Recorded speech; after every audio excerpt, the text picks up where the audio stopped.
नमस्ते। योग चर्चा में आपका स्वागत है। पिछले वीडियो में हमने ये समझा कि हमारे इस अस्तित्व का उद्देश्य है आत्म तत्व को परम तत्व में विलीन करके मुक्त हो जाना। और इस महायात्रा के लिए हमें ये शरीर जो है वो एक रथ के रूप में मिला है और ये फुली लोडेड व्हीकल है। इसमें आवश्यकता अनुसार सारी सुविधाएं हैं, जैसे मन का एक्सीलरेटर, बुद्धि का ब्रेक और यात्रा को सुगम बनाने के लिए हमारी 5 ज्ञानेंद्रियां और 5 कर्मेंद्रियां भी हैं। हमने ये भी देखा था कि प्रकृति से जो हमें बुद्धि प्राप्त हुई है वो सब में एक जैसी है। अब यहाँ विचारणीय प्रश्न ये है कि जब बुद्धि समान रूप से सबको मिली है तो हमारी बुद्धिमत्ता के स्तर में इतनी भिन्नता क्यों है?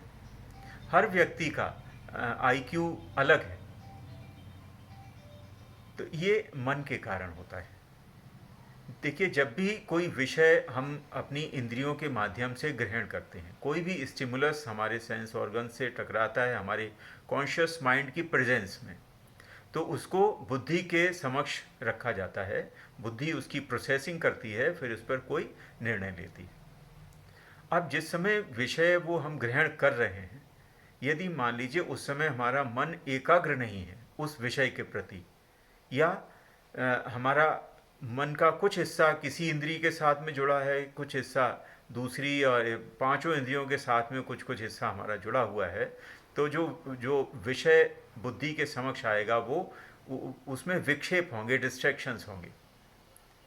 हम लोग अनुभव करते हैं कि जैसे हम लोग टेलीफोन पे बात कर रहे हैं और आवाज़ कट कट के आ रही है नेटवर्क की प्रॉब्लम के कारण, तो वो हम सुन नहीं पाते हैं। फिर इसी तरह से जब कोई विषय विक्षेपों के साथ में, डिस्ट्रैक्शंस के साथ में बुद्धि के समक्ष प्रस्तुत किया जाता है, तो बुद्धि को उस पर निर्णय लेने में कठिनाई होती है। तो बुद्धि तो एक जैसी है, लेकिन मन की एकाग्रता के कारण कुछ लोग बहुत बुद्धिमान हैं और कुछ उतने बुद्धिमान नहीं हैं। अब देखिए, मन की जो एकाग्रता है वो उस तक पहुंचना सभी का लक्ष्य है। और किसी ने वो यात्रा पहले शुरू कर दी, यानी मन पर संयम, उसने काफ़ी कुछ कर लिया, और किसी की यात्रा बाद में शुरू हुई, उनको मन पर संयम प्राप्त करना अभी शेष है। तो जो जिनको हम कहते हैं कि उन्होंने मन को एकाग्र कर लिया है और वो बहुत बुद्धिमान हैं, वो पूजनीय नहीं है। या ऐसे इंडिविजुअल्स जो जिनका मन उतना एकाग्र नहीं हो पाया है अभी, और जिनको हम कह सकते हैं कि वो उतने बुद्धिमान नहीं हैं या मंद बुद्धि हैं, तो वो हेय भी नहीं है। क्योंकि ये यात्रा है और सबकी अपनी अपनी यात्रा है, किसी की तुलना करना संभव ही नहीं है। दो इंडिविजुअल्स जो हैं वो कभी एक जैसे हो ही नहीं सकते, वो सभी पियरलेस हैं, अतुलनीय। तो इस ये तथ्य जो है वो हमेशा हमें ध्यान में रखना चाहिए जब भी हम कोई ऐसा तुलना करने लगते हैं। तब तुलना तुलनीय नहीं है, कोई भी दो इंडिविजुअल्स की कंपैरिजन नहीं किया जा सकता। अब देखें कि जब मन ही कारण है इसका, तो इसको थोड़ा और समझने का प्रयास करते हैं कि ये मन जो इतनी चंचलता दिखाता है, तो वो वास्तव में क्या है, उसको समझने का प्रयास करें तो हो सकता है कि उसका कुछ इलाज करने में आसानी हो। तो एक जो पहला तथ्य है वो ये है कि मन जो है वो विचारों का पुंज है। जो भी कल्पनाएं परिकल्पनाएं करते हैं हम उनका एक गुच्छा।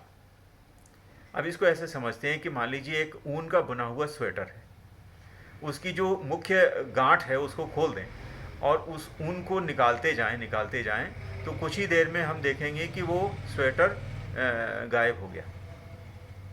ऐसे ही हमारे मन के साथ में होता है। मन के विचारों को धीरे धीरे यदि हम घटाते जाएं, कम करते जाएं, तो हमको वो स्टेटस, वो स्थिति प्राप्त हो सकती है जिसको हम कहते हैं नो माइंडेडनेस। मन विलीन हो गया।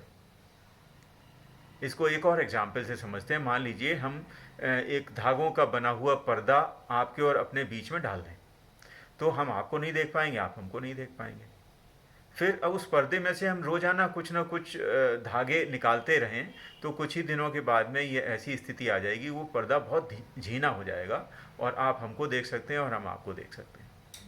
तो ऐसा ही कुछ कुछ हमारे मन के कारण होता है कि ये जो मन के विचारों का जो पर्दा है, उसी के कारण हम आत्मदर्शन से वंचित रहते हैं।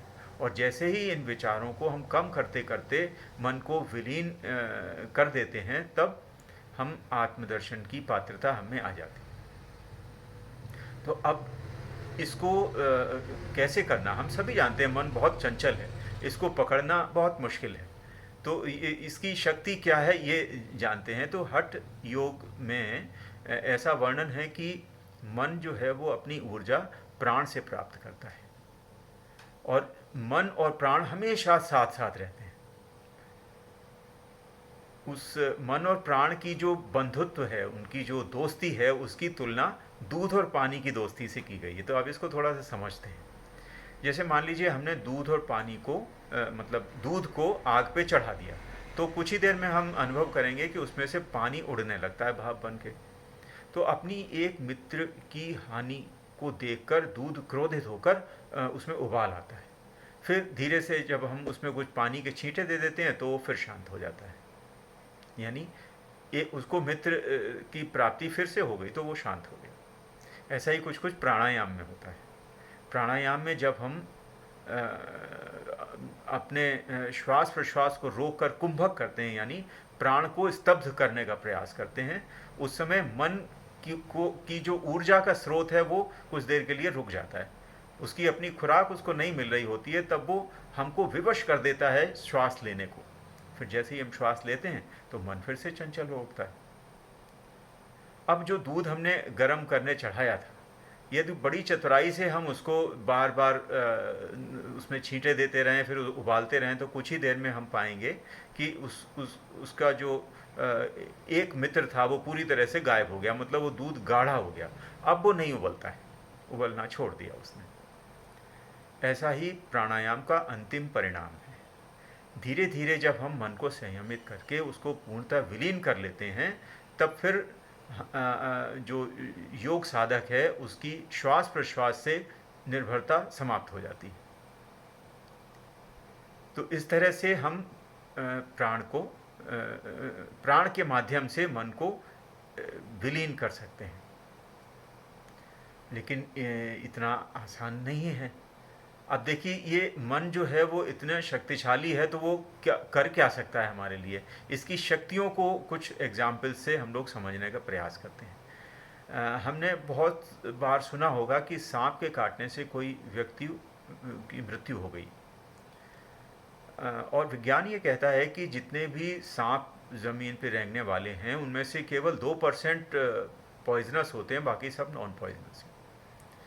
और नॉन पॉइजनस स्नेक्स की बाइट से भी डेथ हो जाती है कई बार। अब नॉन पॉइजनस स्नेक ने यदि काटा है तो उसका जो टेक्निकली देखें तो उसका जो इफ़ेक्ट है वो पिन चुभने या कांटा चुभने से ज़्यादा तो कुछ है नहीं।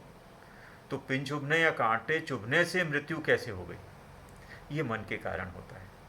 देखिए, जन्म जन्मांतर से हमने ये सीखा है कि सांप मृत्यु का कारण हो सकता है।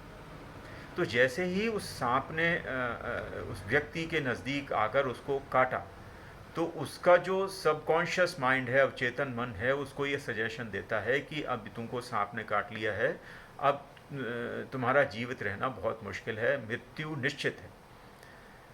तो उससे क्या है, तनाव के हार्मोन सिक्रीट होने लगते हैं, और वो तनाव धीरे धीरे इतना बढ़ जाता है कि धीरे धीरे करके उसके एक एक सिस्टम धराशायी होते जाते हैं और उसकी अंत में मृत्यु हो जाती है। ये बहुत शक्तिशाली है। तो अब इसको कैसे संयमित करना, तो इसके लिए हमें कुछ और इसके बारे में जानकारी करनी होगी कि ये कैसे काम करता है, इसकी कार्य प्रणाली क्या है। तो अगले वीडियो में हम ये जानेंगे कि इसकी मोडस ऑपरेंडी क्या है, किस तरह से ये काम करता है, और तो वो उससे हमें कुछ सहायता होगी कि हम इसको किस तरह से संयमित कर सकें। बहुत बहुत धन्यवाद। Thank you for listening.